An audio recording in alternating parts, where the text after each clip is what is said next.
যারা ভালো তৃণমূল তাদের জন্য বিজেপির দরজা খোলা। কয়েকদিন আগেই এমন মন্তব্য করেছিলেন পশ্চিমবঙ্গ বিজেপির সভাপতি শ্রমিক ভট্টাচার্য। আর ঠিক তারপরেই উত্তরবঙ্গের রাজনৈতিক মহলে শুরু হয়েছে নতুন জল্পনা। মঙ্গলবার শিলিগুড়ির উত্তরকন্যায় বন্যা পরিস্থিতি মোকাবিলা নিয়ে একটি গুরুত্বপূর্ণ বৈঠক ডাকেন উত্তরবঙ্গ উন্নয়ন মন্ত্রী নিশীথ প্রামাণিক। প্রশাসনিকভাবে বৈঠকটির গুরুত্ব থাকলেও রাজনৈতিক মহলের নজর কেড়েছে অন্য একটি বিষয়। ওই বৈঠকে উপস্থিত ছিলেন একাধিক তৃণমূল বিধায়ক। উত্তর দিনাজপুর থেকে শুরু করে মালদহ, দক্ষিণ দিনাজপুর বিভিন্ন জেলার মোট 11 জন তৃণমূল বিধায়ক সেখানে উপস্থিত ছিলেন। তাদের মধ্যে ছিলেন চোপড়ার বিধায়ক হামিদুল রহমান, ইসলামপুরের কানাইয়ালাল আগরওয়াল, গোয়ালপুকুরের গোলাম রব্বানী সহ একাধিক পরিচিত মুখ। সাংবাদিকদের ক্যামেরায় এদিন তাদের একেবারে ভিন্ন মেজাজে দেখা যায়।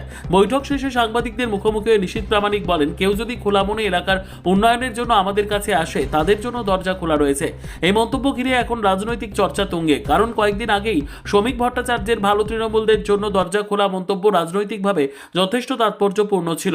আর এবার উত্তরকন্যার বৈঠকে এত সংখ্যক তৃণমূল বিধায়কের উপস্থিতি সেই জল্পনাকে যেন আরো উস্কে দিল। তাহলে কি সত্যি তৃণমূলের কিছু বিধায়কের জন্য বিজেপির দরজা খুলে যাচ্ছে, নাকি এটা শুধুই প্রশাসনিক সৌজন্য? এই প্রশ্ন এখন ঘুরপাক খাচ্ছে রাজনৈতিক মহলে। আর তারপরেও বড় প্রশ্ন উঠছে বিজেপির তৃণমূল স্তরের কর্মী সমর্থকদের মধ্যে, কারণ গত কয়েক বছরে রাজ্যের বিভিন্ন প্রান্তে তৃণমূলের বিরুদ্ধে সরব হয়েছেন বহু বিজেপি কর্মী ও নেতা।